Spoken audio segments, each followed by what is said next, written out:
afternoon, and thanks for joining us. I'm Judy Simpson. Investigators with the Vermont Humane Federation say the number of substantiated animal abuse cases in the state is relatively low. But when animal abuse and cruelty cases are uncovered, they raise questions and cause heartache. Back in November, one of the largest horse rescues in the state took place in South Woodstock. The horse owner is facing 10 counts of animal cruelty involving 23 Arabian horses. Following the rescue of those horses, there's been an outpouring of support from volunteers. Taking in this many horses requires a lot of help. The Green Mountain Horse Association donated the barn space so all the animals could be cared for together. I hear you, everybody. I hear you. An army of more than 200 volunteers has been coordinated around the clock to do the daily chores. The volunteers have been amazing. Without them, we couldn't do this. They come every day. I have anywhere between 10 and 15, 20 volunteers a day. It has been a huge time and financial commitment. The volunteer hours have been just immense. We've calculated approximately 3,400 hours in 2 months. We're just shy, a few days shy of 2 months. And the amount of money it's cost approximately $7,000 a month, and that will only increase as their feed increases. What a good boy. Debbie Ogden has been a volunteer since the first week. And how many hours do you put in? I put about 15 hours a week in general, so 3 days a week. Hours spent mucking stalls, feeding and watering the horses several times a day, brushing and walking them, no matter what the weather.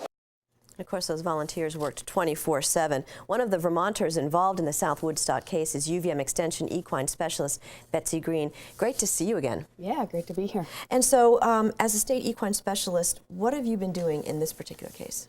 Well, certainly I haven't been putting in as many hours as some of those folks that have been incredible down there, but I've been involved in a couple of different ways. I talked to Jackie Stanley, who is the volunteer organizer.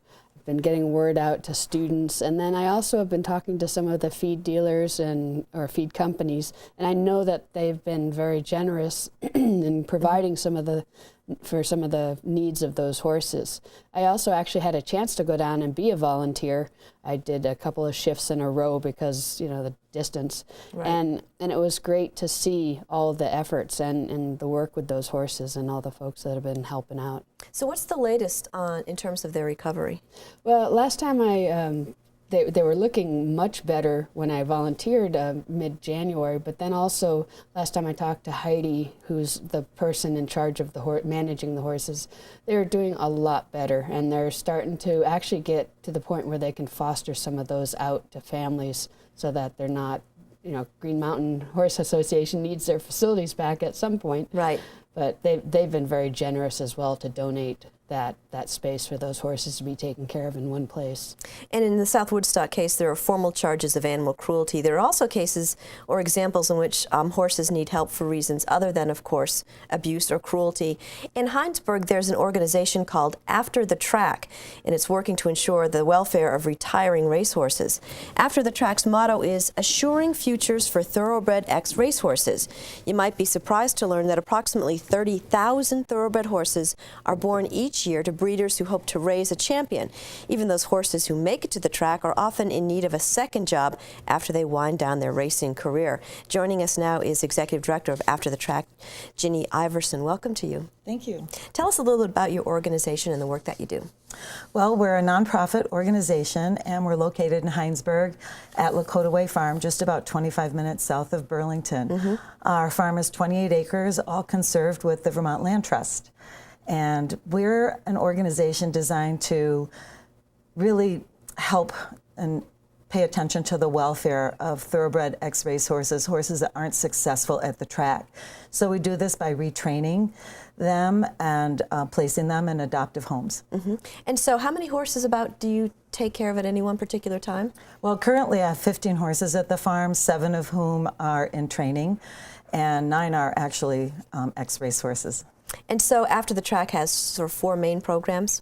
Yes, we have 4 programs. Our acquisition program, our holistic retraining program, the adoption program, and the educational outreach program. And these programs align quite closely with the goals, the mission of our after the track. So take us to the acquisition of an ex-thoroughbred racehorse. What happens? Well, our acquisition program starts with the racetrack. I go directly to the racetrack. I learn about horses that are available from a variety of sources, but primarily I work with trainers and veterinarians at the track that I already know, so I have connections at tracks around the Northeast. So I often get calls directly from trainers or veterinarians about horses they think I might be interested in. So I research each horse before I go, so I have a pretty good idea of the horse's history, where he's been, his race records. I know about their pedigrees and so forth. And then I often go to the track, and I can see anywhere between 10, 15, 20 horses before I find one or two that we think are going to be suitable for our program. And what do you look for in a horse to say it's suitable for your program? I look at their physical characteristics. First of all, I'm looking for horses that we think have the potential to become sport horses. But primarily I'm looking for temperament. I'm looking for horses that I think will become safe, competent, fun partners for amateur adult riders, for junior riders, as well as professionals. So it's a little bit of a challenge because these horses are accustomed to life at the track, which is very, very different from farm life. So we have to have a lot of intuition when we select the horses. And so tell me a little bit about that transition. What kind of a challenge is that for a horse? Well, many of these horses haven't been to a farm since they were foals at their mother's side. So when they touch down at Lakota Way Farm, it can be culture shock for them. And they sometimes really take a long time to adjust. Everything is different. They're entering a whole new world. The terrain is different, the environment is different, our routines are different, our behavioral expectations, even our food is different. And I'll give you an example, Judy. Horses at the track are typically fed large quantities of very high energy feed. The trainers want them ready to jump out of their skin. So when they leave the start gate, they run as fast as they can. We want our horses to be quiet, calm, and relaxed. Yeah. So jumping out of their skin is not a good thing. We don't want them doing that, yes. So we do transition them to a whole different nutritional program when they first arrive. And we also have to get them ready to go outside, which many of them haven't been turned out in a pasture where they could graze, and that's a whole process. So for some horses, it's a smooth transition, and for other horses, it can be very stressful and even terrifying. So we have to give them time to adjust. It takes a lot of time, doesn't it? It can take a lot of time. It can take weeks, as you can see on this slide, for horses to be able to go out into a pasture with other horses, because many of them haven't done this since they were foals. I think that would surprise a lot of people. You just think you open the gate and they go out and they're fine.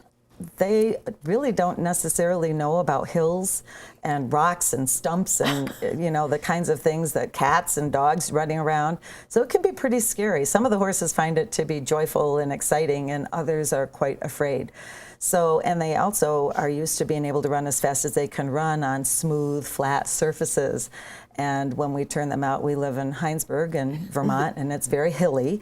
So you have to make sure they don't hurt themselves. we have to make sure they don't hurt themselves. So we take it very, very slow. And then what's the next thing that you do? Well, as soon as they arrive, they enter our holistic retraining program, and they learn all of our behavioral expectations. We lead them differently than they're led at the track. We do everything quite a bit differently. And when the horses are settled in and relaxed, we begin groundwork. We start lunging, free lunging. We do some round penning, long lining, and so forth. And we're at that point getting our horses adjusted to different tack, different equipment, and we teach them voice commands and gestural commands so that they're beginning to understand that their careers are changing dramatically. And once we think that they're ready, we start mounted work. And here's what I think happens with some of these horses.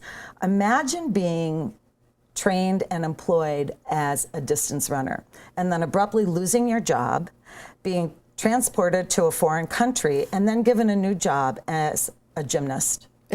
So the physical transformation, as well as the mental and emotional transformation these horses have to go through, can be quite dramatic. So we need to take it slow. Their bodies need to change from looking like a marathon runner to looking more like a football player, and that can take quite a long time.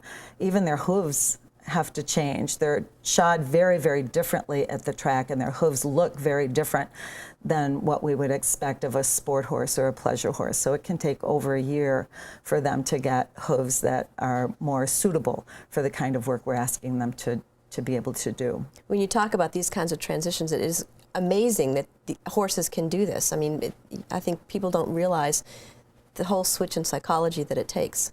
Yeah, it's definitely, if people, you don't even imagine how well they can do with this, but it takes time because they've just completely been trained to do one thing: go fast around the track. And steering, stopping, things like that are not quite as important. And that's very important in Ginny's world. Right. So what happens to the horses once they've gone through your holistic training program? When we believe they're ready, we offer them for adoption. And our adoption program is a fairly precise program that we use to really try to make the best match we can make for each horse.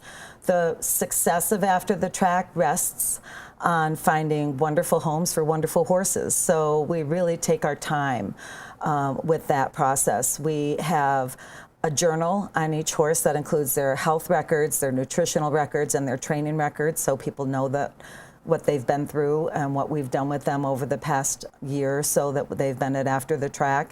And we provide that information. We invite prospective owners to the farm to spend as much time as they can with their horse before they decide to adopt. They bring their trainers, they take lessons, and we provide resources and support once the horses are placed.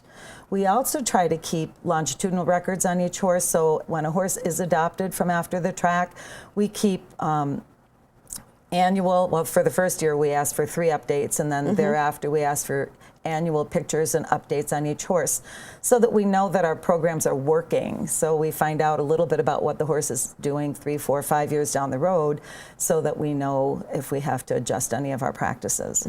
And do you have any requirements as far as saying that you must provide for this horse for X number of years, or how do you, I mean, things happen, circumstances change, so it's kind of hard to... No, adopters are able to sell the horse as long as the contract, the agreement that we make with our adoption process follows the horse. So they may not be sent to slaughter. They may not be racehorses again. They can be bred, they can be sold, but we need to know where they are. So we try to keep good records and able to follow the horses beyond, Vermont, if they leave Vermont. So who's interested in adopting these horses? Are they people, I mean, obviously, are these candidates for like backyard folks who just want to... Some of them are. Most riding? of our horses have gone to junior riders or adult amateurs. A couple have gone to professionals. But for the most part, we are looking for horses that are suitable for people who want a really wonderful, talented, athletic equine partner for trail riding, pleasure riding, but also for dressage, for eventing, and for horse shows.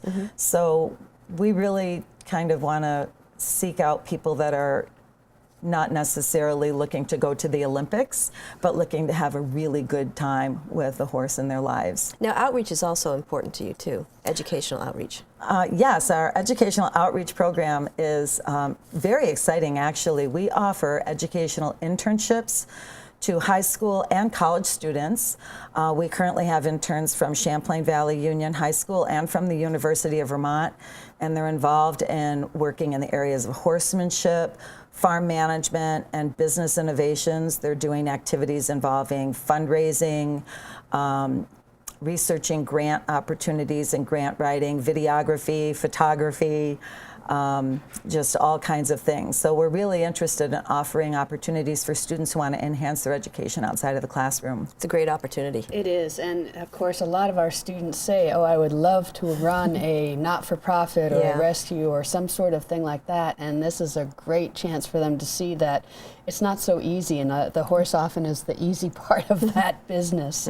And plus it's in Heinsberg, so they can do a small internship while they're on campus, whether it's weekends or a day or two a week, or they can do a long-term thing, so it's a great opportunity. All right. Well, how can people find out about After the Track? We have a website. It's afterthetrack.org, and our telephone number and email contact information are on the website. And our website also connects directly to our Facebook page. So there's a lot of detailed information about all of our programs on the website, and we continually update it with information about our upcoming open houses and demonstrations. But on our the fun thing, the part is our Facebook page, where we chronicle the progress of all of our horses through videos and photographs, and we also chronicle the progress of our interns and let people know what they're doing as well. Excellent. Well, thank you so much for joining us today. Thank you for having me. That's our program for today. I'm Judy Simpson. We'll see you again next time on Across the Fence.